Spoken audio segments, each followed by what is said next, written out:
Hey, all you YouTubers out there, welcome back to the channel.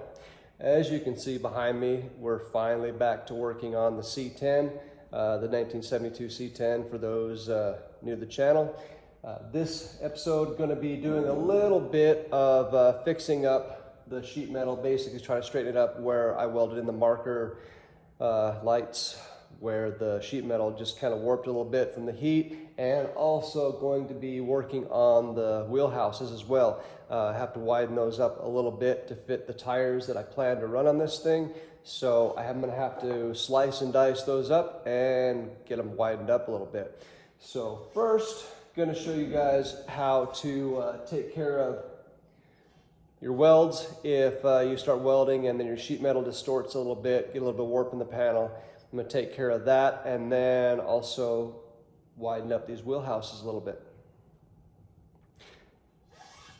So we're gonna get into that right now.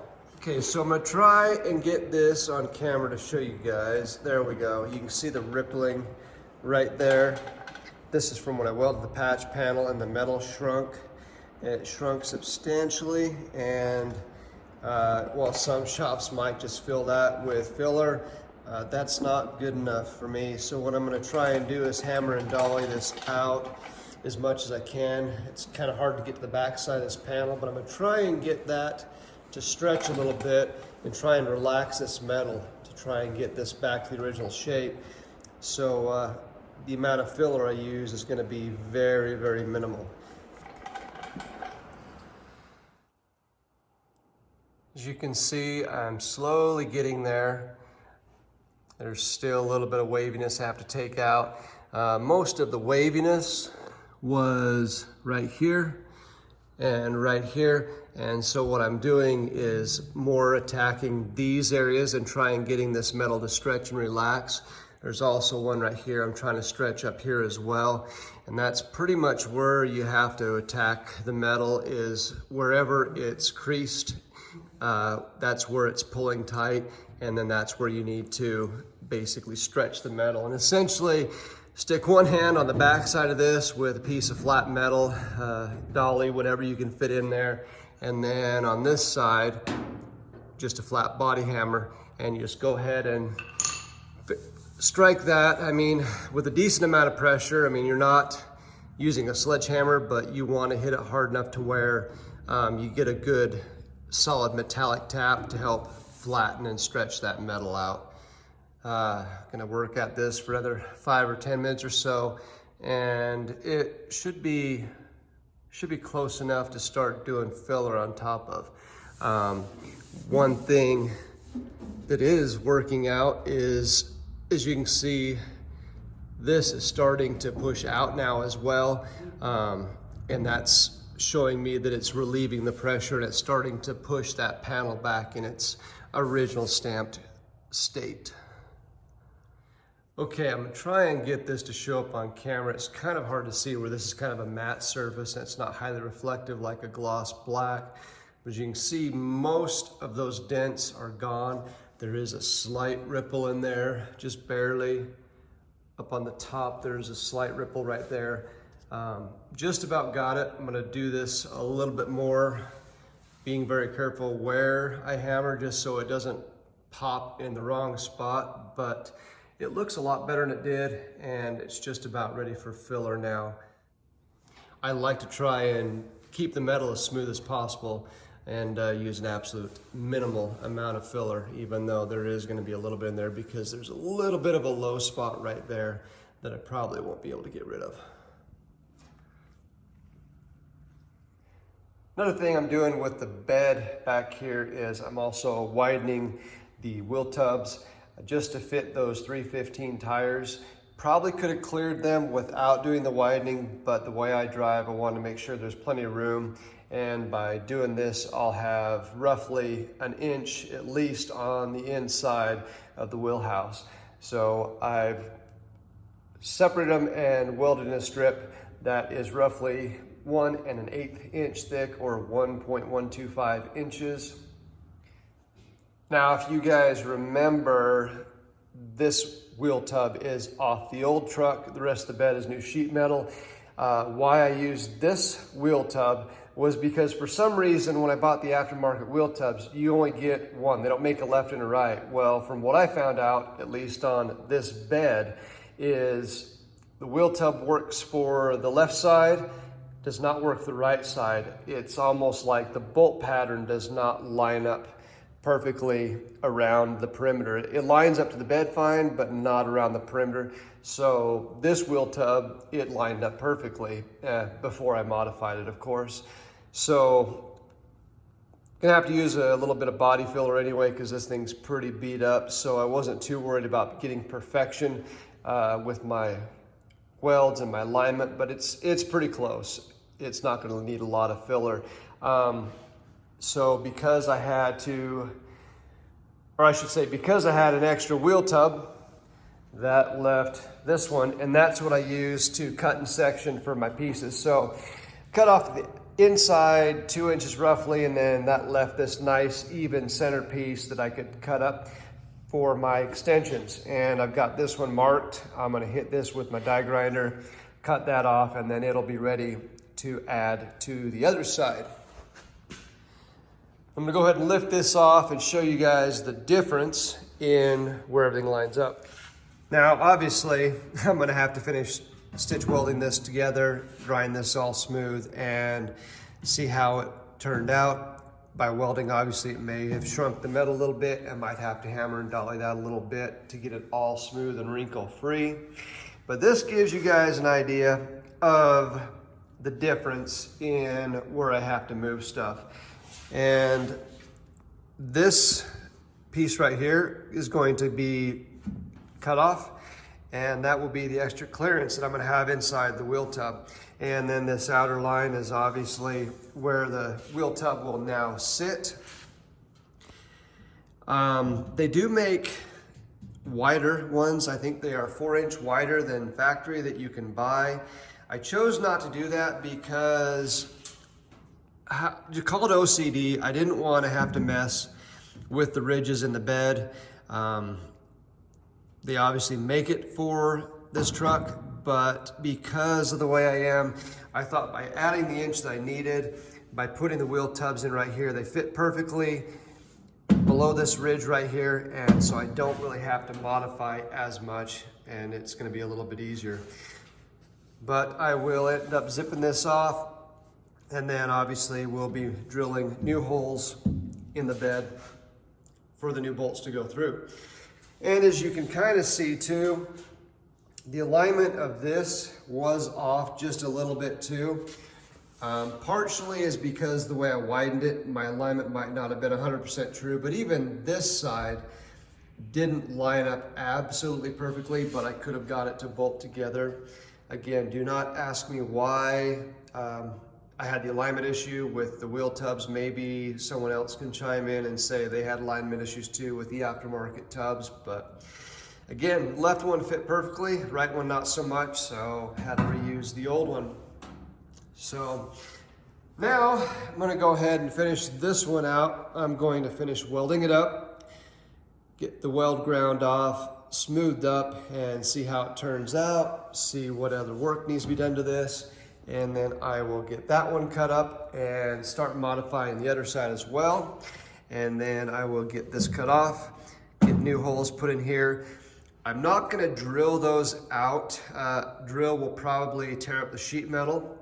What I'm probably gonna use to drill these is these sheet metal cutters. I don't remember what they call them, if it's a roto broach, I don't remember the technical term. Basically, these are used to cut out spot welds for doing sheet metal. Because these are pretty much exactly the same size hole as that, I'm gonna use this to cut out my new holes. And these give a nice clean cut too, so I'm gonna use these to do my holes. And it may look somewhat semi-professional when I'm done.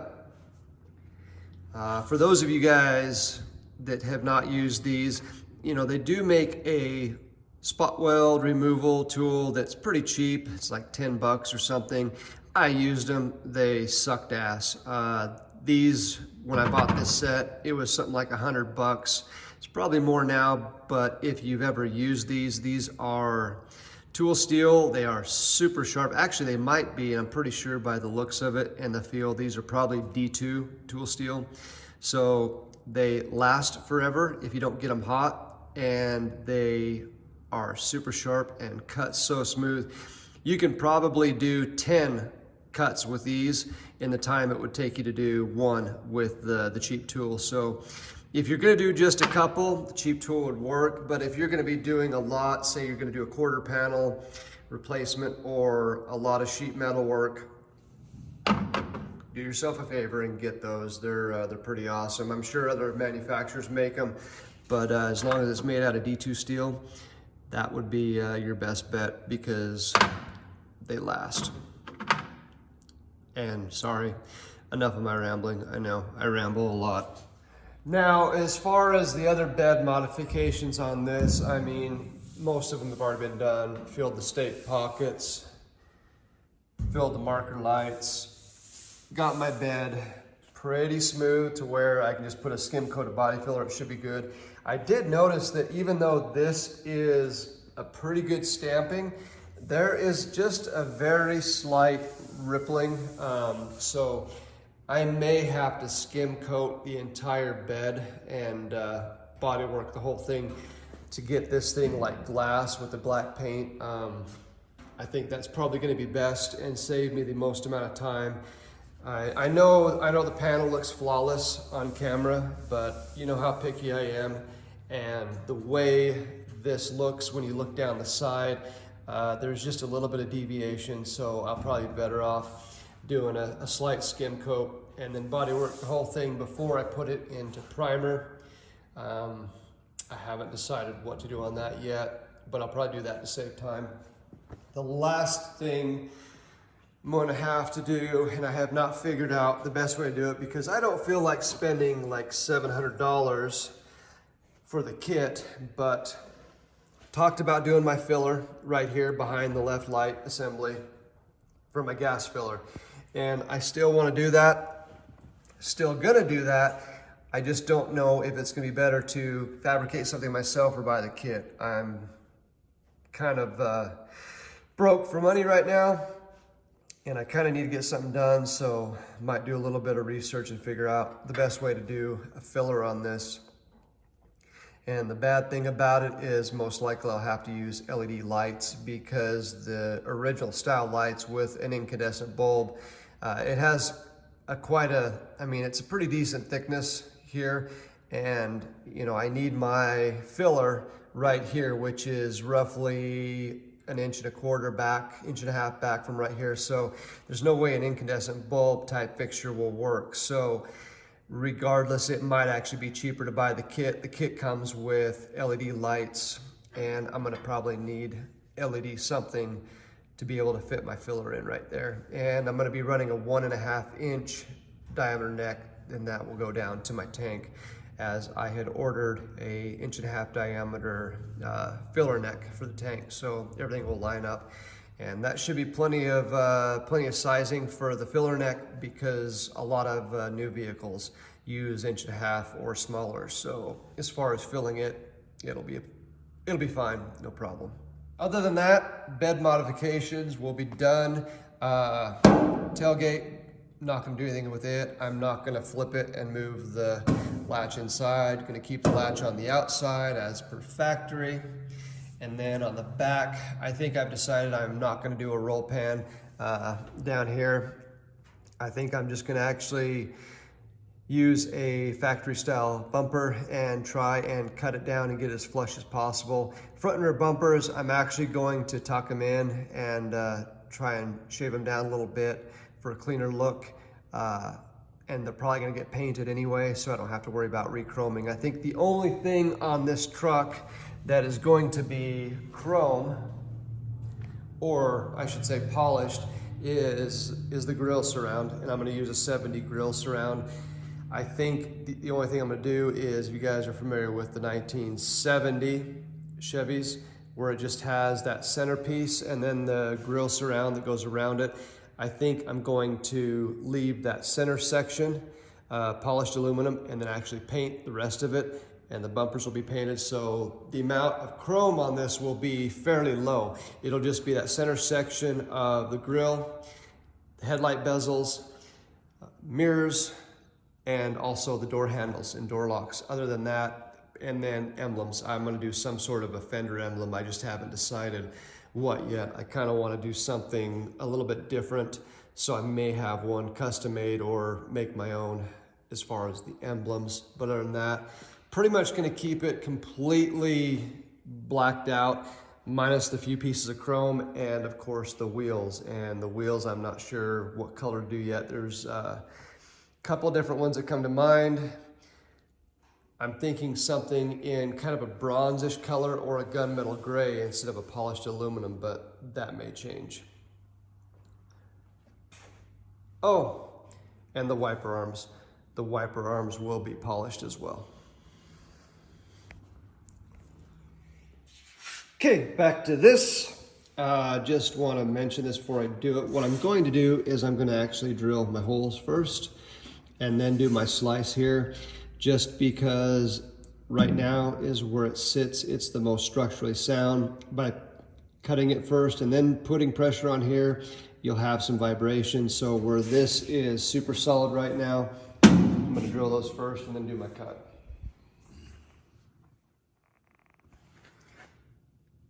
Okay, got them cut out.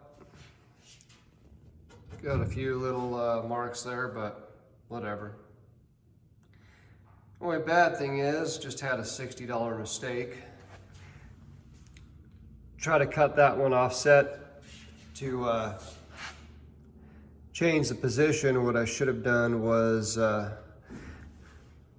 should have welded it up first, smoothed it out, and then drilled another hole, or just use my rotary bit, carbide bit, and there's my $60 mistake. With shipping, 3-pack of those is about 60 bucks. So, oh well, shit happens. Final cut's been made and finished product ready to bolt the wheelhouse in place.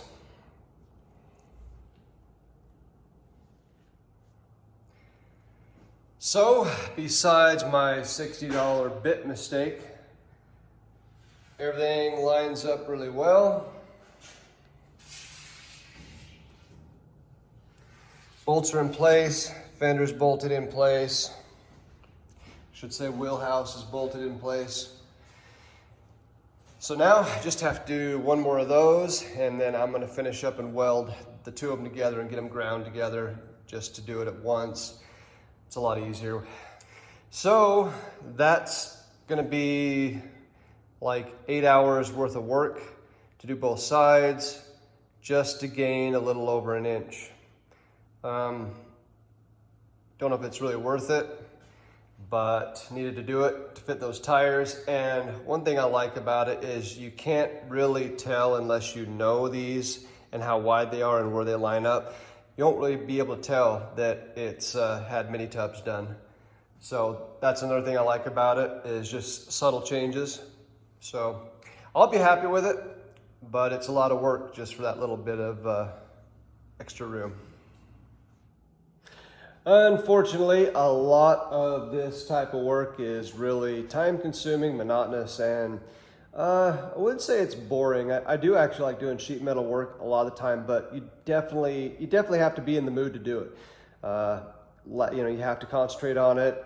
Any mistakes you make can take hours to fix later on. So it's something that you kind of have to plan out a little bit, think ahead, and think about where stuff's going to go. Metal is, in a way, kind of like dealing with wood. It will warp and flex a certain way, and it will move a certain way. And if you understand the properties of metal and how it will move, then you can use that to your benefit. So, I mean, probably nothing was learned from this video. This is just more just kind of showing the process of the truck build and moving forward with it. So, anyway, next step is to get that other wheelhouse done and then get both of them completely finished off. And the next step would be to get those wheelhouses body worked so they are ready for paint. And then obviously still need to worry about what I'm gonna do for the filler neck. That's probably a completely separate 1 or 2 videos in itself right there to modify the bed for the filler. So anyway, that's the video for this time. Probably gonna be on a future video, but I still have the 1LE Camaro to deal with the exhaust. Did test drive this thing and runs pretty good. The only thing that I will say is the O2 sensors are not reading properly. That was to be expected. I figured that was gonna happen, but I just wanted to run it as it is, mainly to see how it sounds, but also just to get it out and get it running, because it's been in the shop for so long. As you can see, you know, there's only 6 to 8 inches of space between the O2 sensor and the exit. And when you have that short distance with a fuel injected vehicle, you get air that actually, fresh air that comes in and contaminates that O2 sensor with the reading coming from the motor. So you do need to have more exhaust coming out of there, or I should say you need to have a longer head pipe coming out there to get a proper reading. So next thing is gonna be to get some exhaust on this thing before I drive it anymore. That is to be determined, but it's looking more and more likely because of cost and ease to install. Probably just gonna do a 3-into-1 head pipe and then a 3.5 inch, somewhere between 3 and 3.5 inch exhaust all the way back, and then split after the axle, kind of like the factory exhaust. But probably gonna use a Texas Speed head pipe and Street Legal Performance loudmouth exhaust for the essentially the cat back portion. So stay tuned on that one if you guys want to see any more updates on this car and what it's going to sound like when done. Well, that's pretty much it this time. So as always, thank you for watching, and we'll see you guys next time. More videos to come as always.